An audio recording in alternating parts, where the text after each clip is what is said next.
Hello friends, welcome to your channel Catalyst Soni and this is Soni Singh. Friends, आज मैं आप लोगों के लिए जो क्लास 4 बजे लेकर के आई हूँ बीएड फर्स्ट ईयर में, वो है मेथड पेपर से रिलेटेड।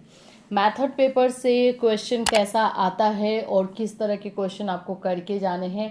एक्चुअली मैं मेथड पेपर के बारे में बोलूँगी कि कुछ क्वेश्चन रिपीटेड होते हैं, वही क्वेश्चन आते ही आते हैं, ये आप लिख ही लीजिए। तो हम लोग वो सारे क्वेश्चन को देखेंगे कि हमें कौन कौन से क्वेश्चन करके जाने हैं। कुछ एक दो एग्जाम्पल मैं बता दूंगी, आंसर आपको कैसे देना है। अदरवाइज मैं इम्पॉर्टेंट क्वेश्चन बताने वाली हूँ फिजिकल साइंस को लेकर के। आज हमारा जो है भौतिक विज्ञान के बारे में हम लोग मेथड पेपर करने वाले हैं। तो चलिए स्टार्ट करते हैं आज के क्लास को। फ्रेंड्स, अगर आप हमारे चैनल पर नए हैं तो चैनल को सब्सक्राइब कर लीजिए, बेल आइकन को हिट कर दीजिए। बीएड फर्स्ट ईयर का क्लास 4 बजे इवनिंग में कंडक्ट करवाया जाता है, जिसमें कि अभी हम लोग मेथड पेपर से रिलेटेड क्वेश्चंस देख रहे हैं। तो ये है physical science method paper, pedagogy और फिजिकल साइंस भौतिक विज्ञान। चलिए देखते हैं क्वेश्चन आता कैसे है। देखिए, ये जो फर्स्ट पार्ट आप देख रहे हैं, इसमें आपको दिख रहा होगा भौतिक विज्ञान शिक्षण के महत्व। जो ये भौतिक विज्ञान शिक्षण के महत्व आप देख रहे हैं, इससे जो क्वेश्चन रहता है, देखिए क्वेश्चन अगर मैं बोलूँ तो 3 से 4 पार्ट में रहता है। 3 से 4 पार्ट में कहने का मेरा मतलब है कि एक तो आपको इम्पोर्टेंस पूछेगा, ठीक है, आपको इम्पोर्टेंस पूछेगा। फिर उसके बाद से जो है आप लोगों से पूछता है कि वो जो है क्या है, किसे कहते हैं, अर्थ, ये सब कुछ। तो ये जो हमारा पार्ट है भौतिक विज्ञान के शिक्षण का महत्व, तो इसमें किस तरह के क्वेश्चन आते हैं। तो इसमें यहाँ पे 1 नंबर में आप देख सकते हैं कि आपको भौतिक विज्ञान का अर्थ बोलिए या परिभाषा बोलिए, ये क्वेश्चन करना है। भौतिक विज्ञान यानी फिजिकल साइंस का आपको परिभाषा डेफिनेशन करके जाना है एंड अर्थ, एंड 110% ये क्वेश्चन रहता है। मैं आज आपको जो भी क्वेश्चंस बताने वाली हूँ वो सारे के सारे क्वेश्चन रहते हैं। इसके अलावा भी कुछ क्वेश्चन रहते हैं, कभी आते हैं कभी नहीं आते हैं, लेकिन आज के क्लास का सारा क्वेश्चंस रहता ही रहता है, ये समझिएगा। तो आप लोग मेथड पेपर में कोई भी क्वेश्चन कर रहे होंगे सही है, लेकिन आज के क्लास का क्वेश्चन करके जरूर जाइएगा फिजिकल साइंस के स्टूडेंट। तो देखिए यहाँ पे आपको करना क्या है, यहाँ पे है right the meaning and definition of physical science. पहले तो डेफिनेशन या फिर मीनिंग आपको फिजिकल साइंस का करना है, और explain the nature of physical science and प्रकृति और क्या है, प्रकृति। आपको परिभाषा एंड प्रकृति यानी कि नेचर, ये दो बिल्कुल 100% करके जाइएगा। ये आपको शॉर्ट या लॉन्ग दोनों में से किसी में भी ये क्वेश्चन रहेगा ही रहेगा। इसको मैं आगे जाकर के इसी वीडियो में जो है आगे जाकर के आपको बताऊंगी भौतिक विज्ञान किसे कहते हैं, डेफिनेशन, परिभाषा, उसका लिखना कैसे है।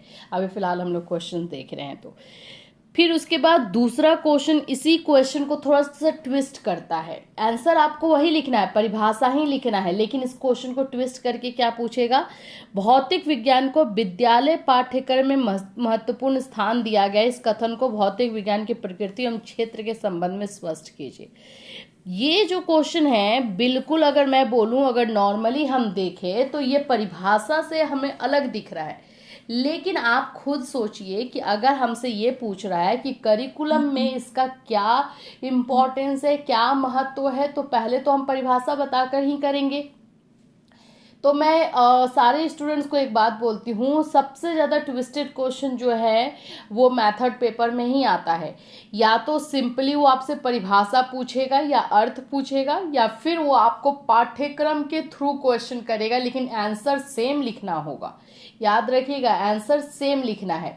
जैसे अगर आपसे ये पूछ देता है कि भौतिक विज्ञान की परिभाषा लिखिए, तो आपके लिए तो इजी हुआ, आपने लिख दिया। लेकिन यही क्वेश्चन अगर इस तरह से कह रहा है कि भौतिक विज्ञान को विद्यालय पाठ्यक्रम में महत्वपूर्ण स्थान दिया गया, इस कथन की पुष्टि कीजिए। अब आप सोचोगे कि भाई ये क्वेश्चन का तो आंसर मैं करके ही नहीं आया हूं, मैं क्या करूं।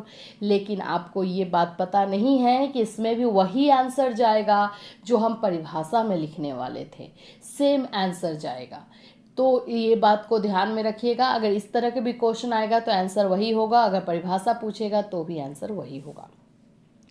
इसमें सेकेंड पार्ट लिखा है कि प्रकृति एवं क्षेत्र। तो यहाँ पे प्रकृति आपने देखा कि फर्स्ट में था ही, और क्षेत्र मतलब कि किस किस क्षेत्र में, किस किस फील्ड में जो है फिजिकल साइंस है।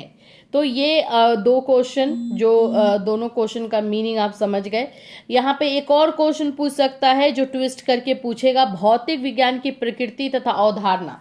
अच्छा, परिभाषा या मीनिंग में अवधारणा वर्ड भी बहुत यूज़ करता है, और स्टूडेंट यहाँ कंफ्यूज हो जाते हैं, सोचते हैं कि अवधारणा का मतलब क्या लिखे। तो भाई मैं आपको क्लियर बता दूं, परिभाषा हो, अवधारणा हो या अर्थ हो, आंसर मतलब सब सेम ही है वो। तो यहाँ पे अवधारणा पूछेगा तो भी आपको यही लिखना है, और प्रकृति है तो प्रकृति तो ऊपर में भी पूछा है। तो आप देख सकते हो कि इन तीनों क्वेश्चन का आंसर जो है सेम जाने वाला है। समझ में आया? इन तीनों क्वेश्चंस का आंसर जो है सेम जाने वाला है। ये है फिजिकल साइंस का। अब हम चलेंगे आगे। सेकेंड नंबर क्वेश्चन किस तरह से पूछ सकता है, ये हुआ इसके महत्व से रिलेटेड, जो कि इम्पोर्टेंस से रिलेटेड पूछता है। अभी चलते हैं 2 नंबर पे। 2 नंबर में है, इसमें ऐतिहासिक पृष्ठभूमि पूछता है, मतलब कि हिस्टोरिकल पर्सपेक्टिव क्या रहता है, कैसे जो है फिजिकल साइंस आगे डेवलप किया है, क्या क्या इसके साथ हिस्ट्री है वो। तो ये ज़्यादा इम्पॉर्टेंट नहीं है, मैं नहीं बोलूँगी कि एक VVI है। हाँ, इम्पॉर्टेंट हो सकता है बट उतना इम्पॉर्टेंट नहीं है। आगे चलते हैं। अब हम चलेंगे 3 नंबर क्वेश्चन पे। 3 नंबर क्वेश्चन इम्पॉर्टेंट है। 3 नंबर एक्चुअली में इम्पॉर्टेंट नहीं, VVI है, वेरी वेरी इंपॉर्टेंट क्वेश्चन है ये 3 नंबर। इसमें जो है 3 नंबर ही क्वेश्चन में जो है अलग अलग तरीके से पूछता है, और स्टूडेंट तो कंफ्यूज हुए हैं, मुझे बहुत बार ये मैसेजेस किए भी हैं। 3 नंबर का क्वेश्चन देखिए, उच्चतर स्कूल स्तर पर, यानी कि हाई सेकेंडरी स्कूल स्टेज पर, या फिर हाई स्कूल भी बोला जाता है, सेकेंडरी स्कूल स्टेज पर जो है भौतिक विज्ञान के विभिन्न लक्ष्य एवं उद्देश्य। आप एक बात आपको कॉमन सेंस पता होनी चाहिए कि 8th तक या फिर मैं बोलूँ 7th तक साइंस जो है कंबाइंड रहता है। तो अगर हम इसका उद्देश्य यानी फिजिकल साइंस का अगर हम उद्देश्य या ऑब्जेक्टिव बता रहे हैं, तो जाहिर सी बात है ये क्लास 9 से ही स्टार्ट होगा, ये 8 से हो ही नहीं सकता है, क्योंकि उस समय तो पूरा साइंस कंबाइंड है। तो 8th के स्टूडेंट को कैसे पता चलेगा फिजिकल साइंस का क्या होता है। तो फिजिकल साइंस जो है वो 9th से ही स्टार्ट होता है, तो ये उच्चतर लेवल पे ही होगा। कभी कभी ये वर्ड जो है उच्च माध्यमिक विद्यालय स्तर दिया रहेगा, कभी नहीं दिया रहेगा, कभी यहाँ पे क्लास 9th लिख देगा, कभी यहाँ पे जो है उच्च स्कूल स्तर लिखेगा, तो फिर आप कंफ्यूज हो गए। लेकिन नहीं, यहाँ पे आप ये याद रखिएगा, लक्ष्य या उद्देश्य कुछ भी पूछता है अगर फिजिकल साइंस को लेकर के, तो वो सेम ही रहेगा, क्योंकि ये प्राइमरी में यानी कि प्राथमिक में नहीं होता, फिजिकल साइंस कंबाइंड रहता है, तो अकेले इसका लक्ष्य या उद्देश्य नहीं आ सकता है। तो इसका उद्देश्य या लक्ष्य किसी भी तरह से ट्विस्ट करके पूछे, आपका आंसर वही जाएगा। ठीक है, देखिए स्कूलों में भौतिक विज्ञान पढ़ाने के सामान्य उद्देश्य कौन से हैं, वही है, क्वेश्चंस वही है, बस थोड़ा सा ट्विस्ट करता है और बच्चे सोचते हैं कि मैंने ये क्वेश्चन तो किया ही नहीं है। आप वर्ड को पकड़िए, यहाँ पे उद्देश्य पूछा है, तो उद्देश्य अगर आप करके आए हो, चाहे उच्चतर माध्यमिक के रूप में करके आए हो या 9th क्लास के फिजिकल साइंस के उद्देश्य करके आए हो, तो आंसर जाएगा यही। अभी यहाँ पर हाँ, ये मुझे आपको बताना था, 2-3 ऐसे इंसिडेंट मेरे पास हैं, ऐसे स्टूडेंट हैं जिन्होंने ये क्वेश्चन छोड़ करके ये आ गए थे, और जब वो लोग मुझसे पूछ रहे थे तो मैंने बोला था आंसर वही होगा। क्या हुआ था कि एक मतलब प्रीवियस ईयर की मैं बात बता रही हूँ, हमने जो है उच्च माध्यमिक विद्यालय स्तर पर भौतिक विज्ञान शिक्षण के लक्ष्य ये हमने करवा दिया था उनको, और जब स्टूडेंट एग्जाम में गए तो वो क्वेश्चन ये पूछा कि कक्षा 9वीं के किसी विषय के विशिष्ट उद्देश्य की व्यवहारात्मक शब्दों में वर्णन कीजिए। यहाँ पे किसी जो विषय लिखा हुआ है, यहाँ पे फिजिकल साइंस लिखा हुआ था, यहाँ पे मतलब कि भौतिक विज्ञान लिखा हुआ था, कक्षा 9वीं के भौतिक साइंस विशिष्ट उद्देश्य की व्यवहारात्मक। बस वो कक्षा 9वीं जो है वो लगा दिया था, क्लास 9th। अब स्टूडेंट्स को ये लगा कि भाई हम तो उच्च माध्यमिक विद्यालय स्तर पर करके आए हैं या स्कूल में भौतिक विज्ञान पढ़ाने के उद्देश्य करके आए, इसमें कैसे लेके स्टूडेंट छोड़ करके आ गए थे। और वो लॉन्ग क्वेश्चन था, वो 12 नंबर का उन लोगों का पूछा जाता था, 12 नंबर का क्वेश्चन छोड़ दिए थे। ये गलती आप लोग कभी मत कीजिएगा। याद रखिएगा फिजिकल साइंस आफ्टर 8th ही होता है, तो अगर आफ्टर 8th क्लास नाम दे करके पूछे, क्लास 9th बोल दे या फिर उच्च माध्यमिक बोल दे या स्कूल ही बोल दे, जैसे यहाँ देख सकते हो ना, यहाँ पे स्कूल बोला है, स्कूल में भौतिक विज्ञान पढ़ाने के सामान्य उद्देश्य, तो आपको उद्देश्य जो दिया हुआ है वही लिखना है। प्लीज़ इसमें कंफ्यूज मत होइएगा। क्वेश्चन जो है मेथड पेपर में बहुत ट्विस्ट करता है। अच्छा, यहाँ पर देखिए आप, यहाँ पर जो है माध्यमिक विद्यालयों में भौतिक विज्ञान के शिक्षण के सामान्य उद्देश्य में अब हो जाएगा माध्यमिक। अब बच्चे सोचेंगे भाई माध्यमिक का तो हमने किया नहीं है, लेकिन आंसर वही होगा। चलिए अब हम देखेंगे 4th नंबर। ये 4th नंबर जो क्वेश्चन है ये मेथड पेपर सभी मेथड पेपर के लिए, ब्लूम टैक्सोनॉमी जो है सभी मेथड पेपर के स्टूडेंट करके जाइएगा। ये सिर्फ फिजिकल साइंस के लिए नहीं है, सभी मेथड पेपर के स्टूडेंट ब्लूम टैक्सोनॉमी करके जाइएगा, क्योंकि ये सभी में आता है। तो यहाँ पर है कि शैक्षिक उद्देश्यों के लिए ब्लूम टैक्सोनॉमी के इस्तेमाल से स्पष्ट कीजिए कि व्यवहारिक तौर पर इन उद्देश्य का क्या वर्णन होगा। तो ये ब्लूम टैक्सोनॉमी का है जो कि सभी मेथड पेपर में आता है। फिर इसको दूसरे तरीके से पूछा है, शैक्षिक उद्देश्य में ब्लूम की वर्गीकरण प्रणाली का संचित, यानी ब्लूम टैक्सोनॉमी का जो सिस्टम था उसी को आपको एक्सप्लेन करना है। क्वेश्चन कोई भी मत छोड़िएगा।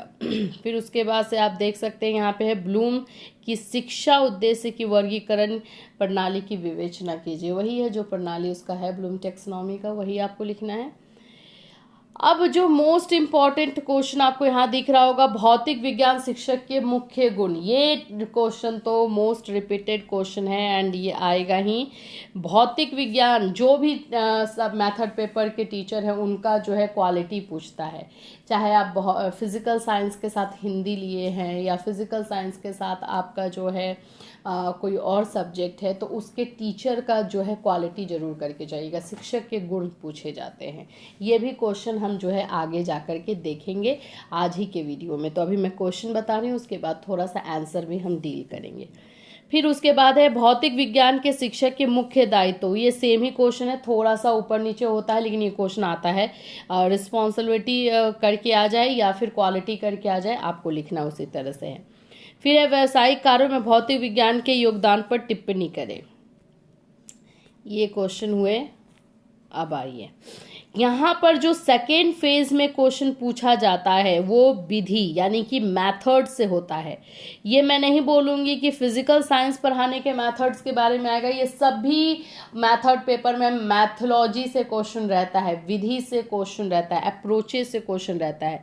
तो देखिए इसमें कौन सा क्वेश्चन है, इसमें जो है प्रश्न पूछने की कौशल यानी कि क्वेश्चनायर मेथड के बारे में, क्वेश्चनायर स्किल के बारे में पूछा है। तो ये एक क्वेश्चन कीजिएगा, ज़्यादा ये प्रश्न पूछने वाला ही आता है। और भी मैं लाई हूँगी प्रस्तावना यानी पाठ प्रस्तावना की कैसे जो है लेसन प्लान को इंट्रोड्यूस करना है। ये वीवीआई क्वेश्चन में इसको रखिएगा, प्लीज़ इसको करके जाइएगा। इन दोनों में से कोई क्वेश्चन रहेगा या हो सकता है दोनों ही रहे। फिर उसके बाद से जो है आपका सूक्ष्म पाठ योजना यानी माइक्रो टीचिंग से क्वेश्चन रहेगा। यहाँ पे हो सकता है टॉपिक दे दिया रहे या टॉपिक नहीं भी दिया रहे, ज़्यादातर टॉपिक नहीं दिया रहता है क्योंकि ये फिजिकल साइंस का है। तो यहाँ पे सेट इंडक्शन परिचय लिख दिया गया है, लेकिन मोस्ट ऑफ टाइम जो है वो टॉपिक नहीं दिया रहता है। उसमें सिर्फ रहता है कि सूक्ष्म पाठ योजना तैयार कीजिए, इसके घटकों की विवेचना कीजिए। किसी भी यूनिट पे, किसी भी इकाई पे बोल देता है कि सूक्ष्म योजना पाठ योजना तैयार कीजिए, मतलब एक फॉर्मेट आपको बनाने के लिए माइक्रो टीचिंग का बोलता है। तो फॉर्मेट भी करके जाइएगा।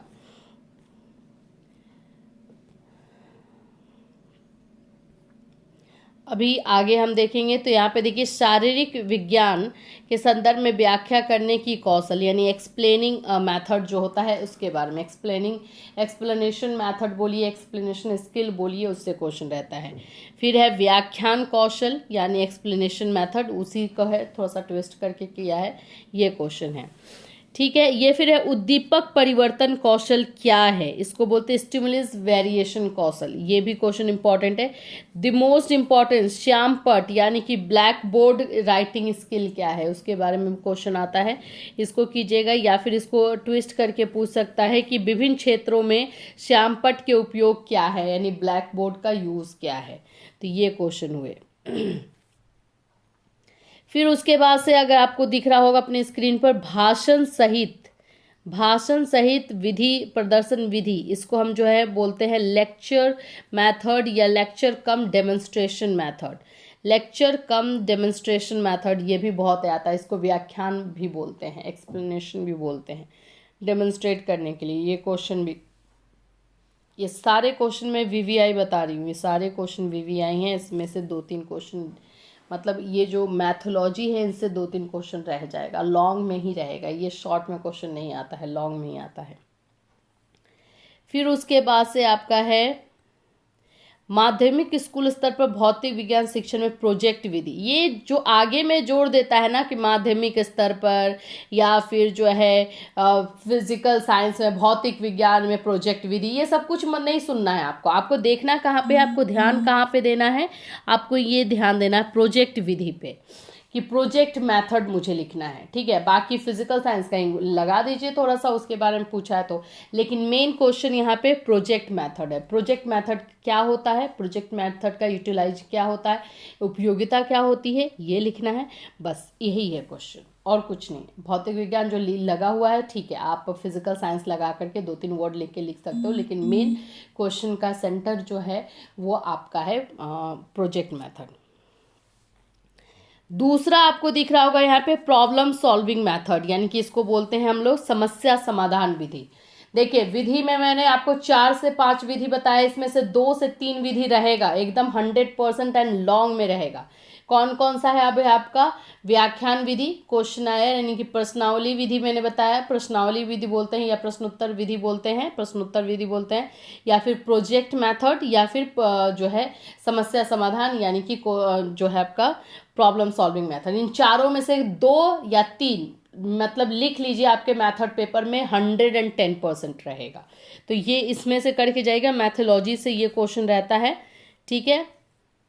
अब हम ये देखेंगे कि जो क्वेश्चन हमारा पहले पूछा गया था कि भौतिक विज्ञान का क्या अर्थ है या उसकी परिभाषा कैसे लिखना है, हम थोड़ा सा आंसर डील करेंगे। तो आइए देखिए, यहाँ पे भौतिक विज्ञान को निम्न रूप से परिभाषित किया जा सकता है, ठीक है। भौतिक विज्ञान की वो शाखा है जो प्रकृति और प्राकृतिक घटनाओं का अध्ययन करती है। जो हमारा नेचर है और हमारे जो नेचुरल सेटिंग्स है ना, जो हमारे आसपास के ये वातावरण है, बोल सकते हैं हमारी प्रकृति है, पेड़ पौधे हैं, नदियां हैं, पहाड़ हैं, इन सभी के बारे में जो हम स्टडी करते हैं उसको हम भौतिक विज्ञान करते हैं। बोल सकते हैं कि प्रकृति के फिजिकल चीज़ों को, जिनको हम छू सकते हैं, देख सकते हैं, उन सारी चीज़ों को जो हम जिनके बारे में स्टडी करते हैं उसको हम फिजिकल साइंस बोलते हैं। बस फिजिकल साइंस का मतलब यहाँ पे हमारे फिजिक्स से नहीं है, प्रकृति के फिजिक्स से है, नेचर के फिजिक्स से है। तो ये भौतिक विज्ञान होता है जो किसी प्राकृतिक घटना या व्यवहार की व्याख्या प्रकृति द्वारा स्थापित किए गए नियमों के आधार पर करता है।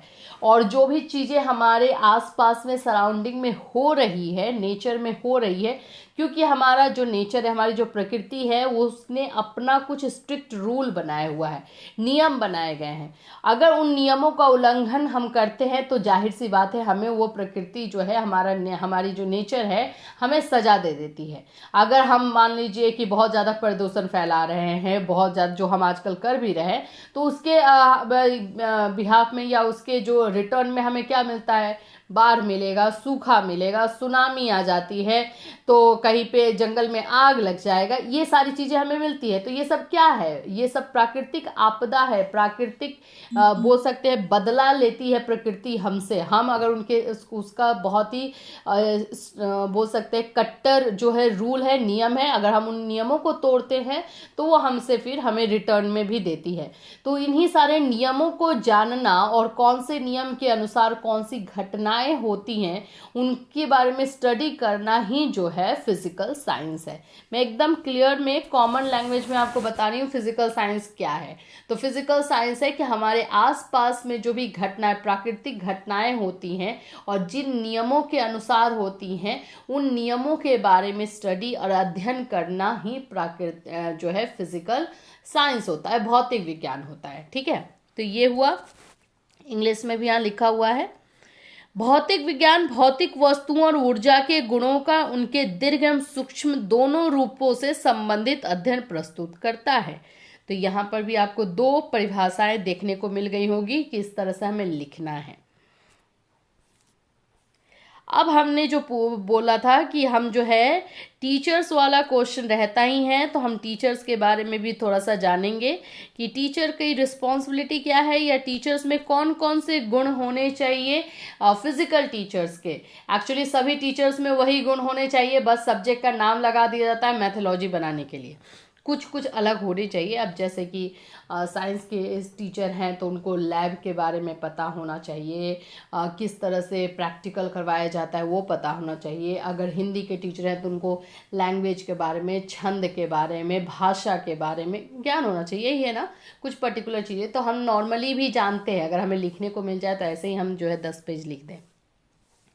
आइए देखेंगे भौतिक विज्ञान शिक्षक के दायित्व बोलिए या गुण बोलिए, मैं बता रही हूँ, या तो रिस्पॉन्सिबिलिटी करके क्वेश्चन आ जाएगा या फिर आपका जो है ये दायित्व करके आ जाए या फिर आपके गुण करके आ जाए, आपको लिखना ही यही है। चलिए, सबसे पहला जो क्वालिटी हम चाहते हैं कि फिजिकल टीचर के अंदर, या फिर मैं तो बोलूँगी किसी भी सब्जेक्ट के टीचर के अंदर होना चाहिए, वो है सेल्फ कॉन्फिडेंस। अगर आत्मविश्वास उस टीचर के अंदर खुद में है तभी वो बच्चे में डेवलप कर पाएगा। और जब हमारे अंदर सेल्फ कॉन्फिडेंस होता है तब भी जो है हम कुछ कर पाते हैं, आगे बढ़ पाते हैं, चाहे हम हारते हैं या फिर जीतते हैं, लेकिन हम आगे बढ़ते जाते हैं सेल्फ कॉन्फिडेंस की वजह से। सो फर्स्ट क्वालिटी या फर्स्ट रिस्पॉन्सिबिलिटी है आत्मविश्वास। वो टीचर को आत्मविश्वासी होना चाहिए और यही जो गुण हैं वो टीचर जो है स्टूडेंट में भी डेवलप करे।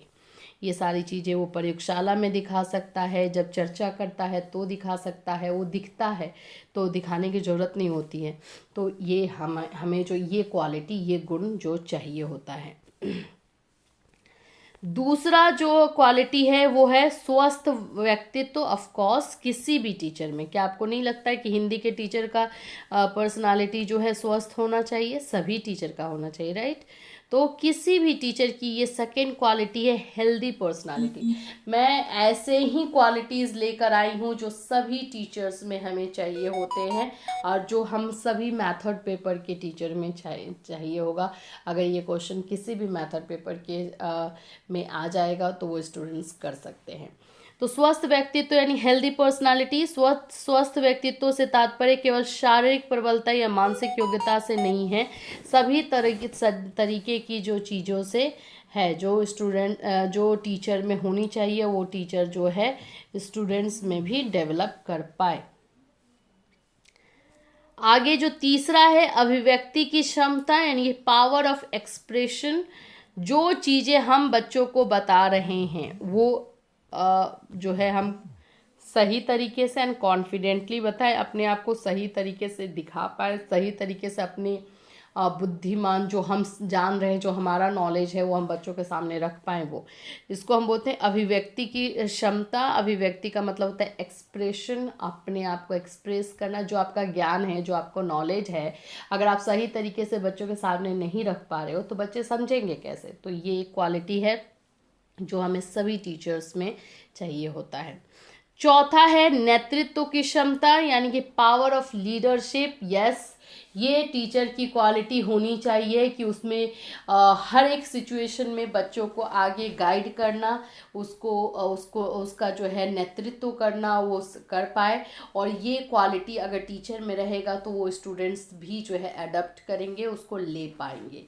तो हमें लीडरशिप की क्वालिटी भी टीचर्स में चाहिए होते हैं।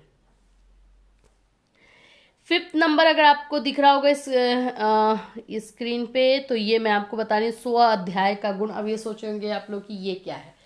देखिए, टीचर एक ऐसा प्रोफेशन है जिसमें आपको पूरी लाइफ टाइम स्टडी करना पड़ता है, और स्वाध्याय का मतलब होता है सेल्फ स्टडी। तो ये एक क्वालिटी जो है टीचर में होनी चाहिए, क्योंकि मान लीजिए कि एक समय के बाद जो है टीचर सेल्फ स्टडी करना छोड़ देता है, तो जहाँ पे हम अपने आप को अपडेट करना छोड़ देते हैं वहीं पे हम जो है पीछे हो जाते हैं। तो ये टीचर में एक कंपलसरी क्वालिटी होनी चाहिए कि वो हमेशा सेल्फ स्टडी करता रहे, जिससे कि आने वाले दिनों में जो भी चेंजेस आ रहे हैं, जो भी परिवर्तन आ रहे हैं, वो उस परिवर्तन से अवेयर रहे और अपने आप को अपडेट कर पाए। अभी फॉर एग्जांपल अगर मैं बताऊं तो इस कोरोना की वजह से ऑनलाइन क्लासेस स्टार्ट हुए। हमारे कंट्री में बहुत सारे टीचर्स ऐसे हैं जो अपने आप को अपडेट नहीं करते, उनमें ये क्वालिटी नहीं पाई जाती है, सेल्फ स्टडी वाली क्वालिटी नहीं रहती है। तो ये नहीं होने की वजह से बहुत सारे टीचर्स सफ़र किए, क्योंकि उनको टेक्नोलॉजी, जो चीज़ें चेंज हो रही हैं, जो परिवर्तन आ रहा है, उसके बारे में उनको ज्ञान ही नहीं था, नॉलेज ही नहीं था, तो वो अपडेट नहीं थे। इसीलिए उनको वो सारे प्रॉब्लम से जो है वो सफ़र किए, वो सारे प्रॉब्लम को उनको फेस करना पड़ा। अगर वही अपडेटेड रहते वो, तो उनको कोई दिक्कत नहीं होता कि हाँ ये टेक्नोलॉजी के बारे में तो मुझे ही पता है, बस मुझे इसको एजुकेशन में यूज़ कर लेना है। तो ये सेल्फ स्टडी का जो है कॉन्सेप्ट या सेल्फ स्टडी की जो क्वालिटी है वो टीचर्स में चाहिए। तो अब आप बताइए, मैंने अभी तक आपको 5 क्वालिटीज़ बताई, ये सारे के सारे पांचों क्वालिटीज़ जो है सभी मेथड पेपर के टीचर में चाहिए। तो हम लोग जब भी कोई भी मेथड पेपर के टीचर्स की क्वालिटी करके जाए ना, तो ऐसे क्वालिटीज़ को कीजिएगा जो सभी मेथड पेपर में काम आ जाए। ये थोड़ा ट्रिक का बात है, एक दिमाग लगाने की बात है कि हम स्मार्ट पढ़ाई, एक तो होता है स्टडी, आप जो है स्टडी किए जा रहे हो, एक होता है स्मार्ट स्टडी। तो ऐसा स्टडी कीजिए जो कि आपको सारे सब्जेक्ट में बेनिफिट करे, एक क्वेश्चन जो है 2 सब्जेक्ट में आपको मार्क्स दे करके जाए। तो ये है स्वाध्याय का गुण जो कि हमें टीचर्स में चाहिए सभी मेथड पेपर में। नेक्स्ट क्वेश्चन जो कि मैं आप लोग को बता रही थी कि ये बहुत इंपॉर्टेंट है, वो है ब्लैक बोर्ड से रिलेटेड। यानी कि जो ब्लैक बोर्ड है मतलब श्यामपट्ट कौशल, यानी श्यामपट्ट स्किल जो है वो क्या होता है। तो उसका मीनिंग यहाँ पे लिखा हुआ है कि श्यामपट्ट क्या है। जैसे हमें जब हम पढ़ाते हैं तो बहुत सारे ऐसे पॉइंट्स, ऐसे टॉपिक आते हैं जो कि हमें बोर्ड पर के लिखना होता है और उसको हम उनको समझा पाएँ बच्चों को, इसलिए तो ये भी एक स्किल होता है।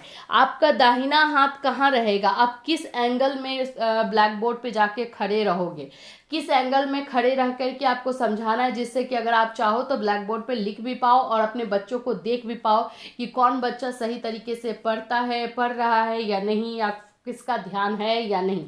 तो ये एक स्किल होता है जो हमें सीखना होता है। देखिए जैसे यहाँ लिखा गया, श्यामपट्ट को अध्यापक का दाहिना हाथ कहा जाता है और सभी तरह से विषयों के अध्यापन में श्यामपट्ट का उपयोग होता है, सभी मेथड पेपर में होता है। आपको क्या लगता है कौन सा ऐसा मेथड पेपर है जिसमें कि ब्लैक बोर्ड का यूज नहीं होगा? सभी में होता है, हाँ किसी में ज़्यादा किसी में कम, लेकिन होता सभी में। तो ये स्किल के बारे में यहाँ पर है।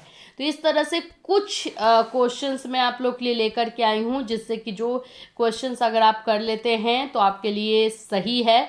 और बाकी ये सारे इंपॉर्टेंट क्वेश्चन जो है फिजिकल साइंस के, जो कि मैं आपको सजेस्ट करूँगी कि प्लीज़ आप करके ही जाइए, बिल्कुल उसको छोड़िएगा मत और अच्छे तरीके से कंप्लीट कीजिएगा। सारे के सारे क्वेश्चंस इम्पॉर्टेंट नहीं, वेरी इंपॉर्टेंट है, पीवीआई हैं। तो ये फिजिकल साइंस का हुआ। आई होप कि फिजिकल साइंस के स्टूडेंट, क्योंकि बहुत दिनों से जो है आप लोग मुझसे मेथड पेपर के बारे में बात कर रहे थे, तो अब उनको जो है हेल्प हुआ होगा। तो फिर मिलूंगी आपसे नेक्स्ट मेथड पेपर के साथ। अगर अच्छे से आप पढ़िए, अगर आप लोग को इसके बारे में नोट्स चाहिए या वीडियो चाहिए तो वो भी आप पर्सनली भी जो है ले सकते हो, सिर्फ और सेपरेटली इस मेथड पेपर के। फिर मिलूंगी आपसे, till then have a nice day.